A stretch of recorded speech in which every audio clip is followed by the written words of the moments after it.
my gosh, how interesting. I'm gonna put this camera away before they see me so that I don't get caught. Female prison cage. Angel and Princess. Oh, okay. That's like is that a woman?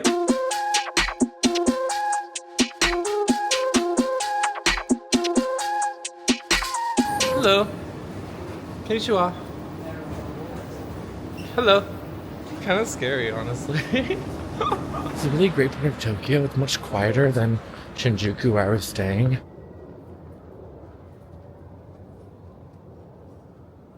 I think this is it. Yep. Let me quickly describe to you where I'm going and what exactly a love hotel is. A love hotel is a short stay accommodation where people can go and rent a room for, let's say, 3 hours instead of a full night. They seem to be really a big part of Japanese culture, and the other thing about them that is really fun is that a lot of them have different themes. I've been so fascinated with the whole idea of love hotels since the moment I knew I was going to Japan, so I was so excited to go explore my first one. Oh my gosh, how interesting. This is the Alpha House. I don't think they allow filming, so I'm going to be very incognito about filming, but I want to try to capture the whole process of me checking in, how much it costs. I'm going to put this camera away before they see me so that I don't get caught. But first, I needed to meet up with Andrew and Meng, who are two YouTubers who have an amazing YouTube channel called Tokyo Bottom, to show me the ropes of a love hotel and what it's all about. Oh my gosh. Hello. I've literally been watching you guys' channel for so long. I can't even believe I'm here in Japan with you, both of you. Welcome to Japan. And it's so nice to meet you. Nice to meet you. I'm Matt. Andrew. I'm Ming. I know. Nice to meet you guys. Like, give me a hug. Oh my gosh. Oh, and together we're Tokyo BTS. Yeah, exactly. I know. I love. That's what we're doing to the camera. Yes. So we're in front of a Montessori school right now. And a park. With children. You can hear the children playing. Maybe we're not right now, but literally on the other side we have something very different.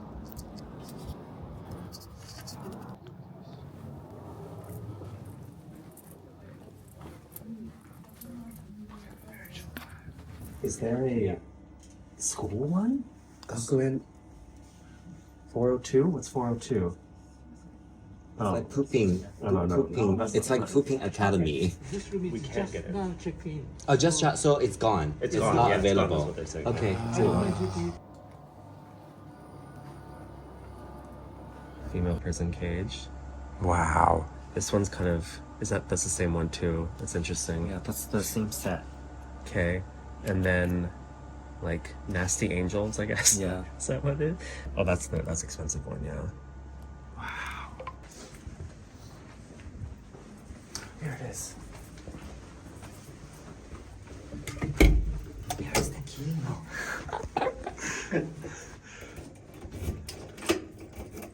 Gosh, I'm like nervous. Are you ready?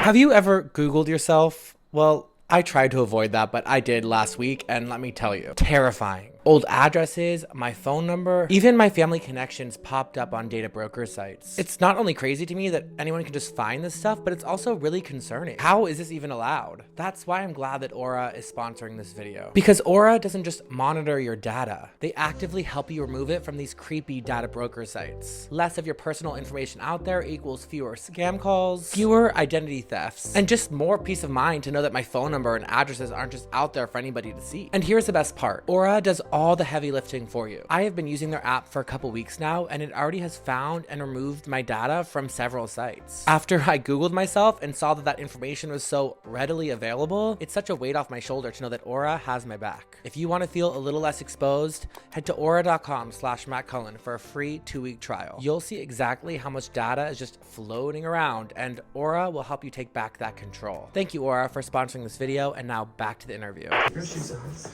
Okay. These are so small. Okay. Oh my gosh. Wow. Oh my god. I am shocked right now. This is insane. This is the vibe too. The lighting is super like creepy. Oh my gosh. Look at this. Oh my gosh. Is there a light? I feel like if we turn on the light, it's gonna look even more insane. It's gonna look like a real examination room. Yeah. Wow. I wanted to put these here, and then I was like, no, I don't. Wait, why? Oh, I don't know. because people probably isn't that like the pee. key? Oh. Like, wouldn't it? Right. That's what I'm thinking. Thank you for meeting me. Honestly, I have been so excited for this day for so long. Yeah, it's. What should I say? Sorry, I'm just like sometimes I blank out. Yeah, it's very nice meeting you in person as well. Yeah. It's just cool because, you know, we both are content creators on YouTube doing queer content, and a lot of our content is very similar and mirrors each other. And to be like across the world from where I live and to be here with you in this moment, it just feels so special. Thank you. I'm very nervous in front of the camera. Like doing YouTube for 5 years doesn't really change that much. I'm just very introverted and shy in general. What made you want to start a YouTube channel?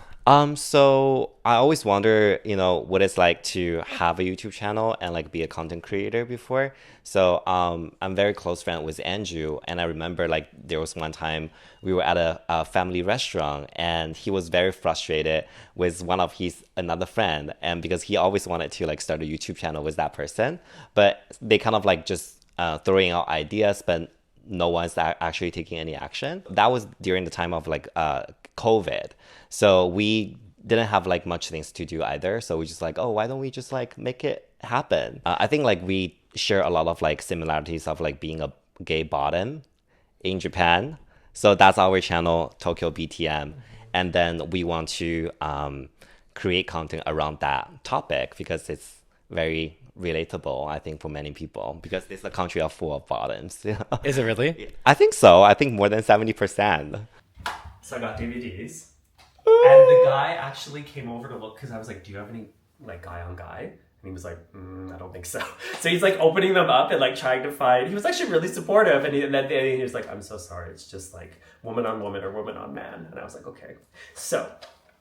Did you get two girls, 1 cup? No, but I got 50 people, 8 hours. Angel and Princess. And that kind of piqued my interest. I was I like, love that too. what's going to happen? What is in that DVD? Exactly. Totally. So that's the thing. It's not pay-per-view, but over here, we have a DVD player. Come up here. You don't have to pay anything extra. That's so cool. Which one do you want to watch first? Oh, it's different people.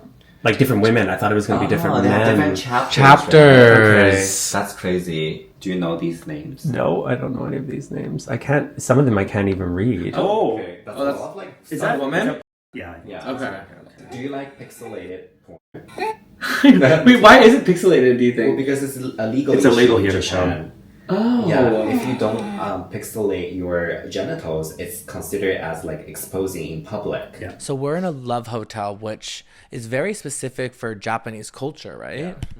And is that because places in Japan are so small that a lot of people like live with their families or have a really small room where they can't bring people, so this is a place for them to go? Yeah, that's usually the image. This is a very generalization of the idea, but people could be living with their family. People could be, dare I even say, married, or in relationships. It's just in these sort of situations where they can't really host at home. Sometimes as well, like let's put, relationships aside, people might just be they might have roommates. So yeah, can't host. Or they might be in a really small place here. Like a lot of this is considered big for an apartment, like a one-person apartment. So it's quite possible they're in a tinier space and they're just like, I can't host. Like it's busy and messy, gross, or this and that. Could be far as well. And then I think on top of that, I think actually some people target love hotels because of the themes, because we can do things and role play in a way that you can't do privately. And then also it can be cleaned up and it's only 3 hours. You don't have to like invest a couple $100 and stay overnight. A lot of people use it for like a fair, because they can't really like bring their person back home. And also you do see a lot of like more straight people using love hotels, like especially around the club areas, like in Shibuya or Shinjuku, which like a lot of like nightlife style like happening over there. So after they visit up and meet someone in the club, they can just like directly go to the love hotel after, where like maybe just guys and girls going to karaoke, and sometimes they do in karaoke boxes as well. So there are a lot of like establishment for like quick sex, I would say, in Japan. Okay. This little bag. And we're supposed to return it clean, but I'm assuming this is like to get tied up. This is to get tied up. Okay. What's this one? Ooh. Yeah. Oh, That would be maybe, hot. well, this could be that too. Okay. Okay. Handcuffs. Handcuffs. Handcuffs. Yeah. Okay, cute. I Um, wonder how clean these are. Like, these are actually Right? clean. Let me do That's that. why I feel like they Handcuffs. just like dip the bag into some sort of like disinfectant solution. And call it good, Call it yeah. a day. Do you have a boyfriend? I don't have a boyfriend. Do you have a boyfriend? No, I don't have a boyfriend. So if one of you was a top and one of you were a bottom, would you guys date? No. Don't think so. I don't think so. I also think, you know, in like family, you get over a point where it's like you know so much and so detailed that it kind of just shifts into that. That's where we are, I think. But you guys do a lot of like sexual or mature content. So Yeah. when you're in those environments, are you guys sexual with each other? So like, no, but for instance, we did laser hair removal recently. Megan just got you were just fully naked. So you don't see that in the shot, but he's fully naked and he's like asking me like, oh, like, what do you think about how is it trimmed down there or whatever? And so I'm like looking, I'm like, no, you need to trim more, you know? So there is an intimate aspect to it as well, but it's like a besties sort of thing. It's not like I'm sitting there looking at it and being like, oh yeah. Why do you both live in Japan? It's so interesting that neither of you are from here. Honestly, I want to leave anytime. Like I'm so done. Like Are you? yeah, I'm just like living in Japan. There's lots of like cons as well. Like you get really frustrated. It's you can see on a lot of like other YouTube channels, people saying it's very hard to make real connections, very hard to find true friendships as well. Like yes, I do have the same struggle. Also like career wise, it's really hard to advance when you're being compared to your Japanese colleagues, I believe, because not only the culture difference, but also like language barrier as well. Also, at the sometimes I feel like Japanese ways of doing things can be very suppressive. So foreigners may find it very hard to adapt to that kind of style of communication as well. So little frustration added on every single day can explode. So at this point, I'm like, why am I even here? You know. But I'll still say like Japan is a very interesting country because otherwise, where you can find this kind of setup, you know. It's true. I love it. I don't think you can find a bedazzled but very easily anywhere else. You get to a point where you're kind of over it, or something is just as Meng said, it builds up, and you're like, I can't take it anymore. You know, when I was here as a student, I graduated and then I left because I saw everyone around me unhappy and at work. I'd be, hey, can you go out drinking? It'd be like 10 p.m. and they'd be like, I'm still at work. And I thought, this is not what I want. Get me out. But Japan's always pulling me back. So like every time I leave, when I'm leaving, I'm like, I'm done. Like as much as I love Japan, I can't, you know, all the things that Meng talked about, it's too much. And then I leave and then I realize that, you know, my own country has so many problems that frustrate me and own difficulties. And then on top of that, Japan just it fits my lifestyle so much more. So when you leave, then you're like, oh, there's all these things that of course, when you're all pissed off, you don't think about them. And then it brings me back. It's also interesting now because you've built this channel, which is still like a side hustle for both of you, but it's a decent following, especially when you think about queer content creators. I mean, it's hard to get a lot of followers. And so, you know, if you were to leave Tokyo, how would that look for your channel? You know what I'm saying? We just finished it. We just end it. Would you be okay with doing that? Wow, this is a very hard question. I mean, like, I definitely want to keep the channel growing because I actually learned so much from doing this channel. Like, I feel I'm an introvert, you know, like I sometimes just reject on parties and like don't go out with my friends. But because of this channel, I kind of like push myself out of my comfort zone. Like a lot. I feel the same way. I feel like in real life, I'm actually can be very introverted, and this channel has really allowed me to meet people and to do things that are out of my comfort zone because I know it'd make for a good video or whatever the case may be. But then I leave it and I'm like, I had such a good experience, and I'm so glad I did that, and I would not have done that if it wasn't for this channel, you know? Yeah. Well, thank you both for, you know, taking the time to do this, inviting me here, and also for creating the content you create, because I've learned so much, and I know that so many people that go to Tokyo are learning so much through your guys' videos, and it was really inspiring, and I grabbed so much inspiration for the videos that I'm making. You'll soon see, but I just really appreciate the time that it takes for you guys to put the videos out, and just know that, you know, people from LA, I'm in LA and I'm watching you guys' videos, and it's inspiring me. So thank you so much. Thank you so much for reaching out, because I was like really surprised. I was at the gym and I think I messaged Meng right after. I was like, go check our Instagram. Matt Collins reached out to us. Oh, yeah, yay! because we've seen your videos and stuff like that. So it was an honor. So thank you for inviting us. It was a match made in heaven, for sure. Can you imagine living here? I know. Do you think that they know? They must. Yeah, that doesn't look like a normal building here. You would for sure look it up. Now you know you're in Tokyo. Gorgeous.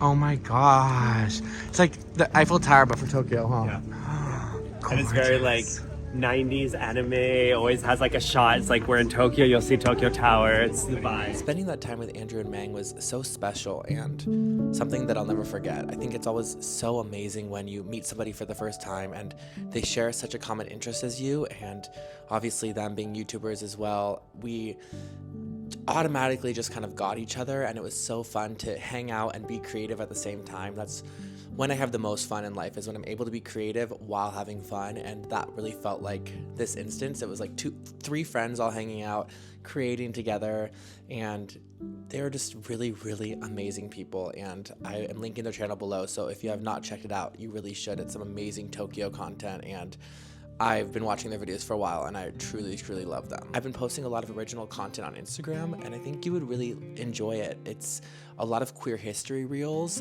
and I've been doing deep dives on a bunch of different queer history, and it's doing really well, and people are really responding well to it. And I think if you like my channel on YouTube, you would really enjoy those videos as well. So make sure to give me a follow there too if you'd like. Yeah, I'm in California. I'm in Los Angeles, actually. That's where I live. For most of you probably know that, but the past, 4 or 5 days has been so horrible and depressing and scary and traumatizing, and it's been really crazy. Thankfully, I'm in a safe area of LA.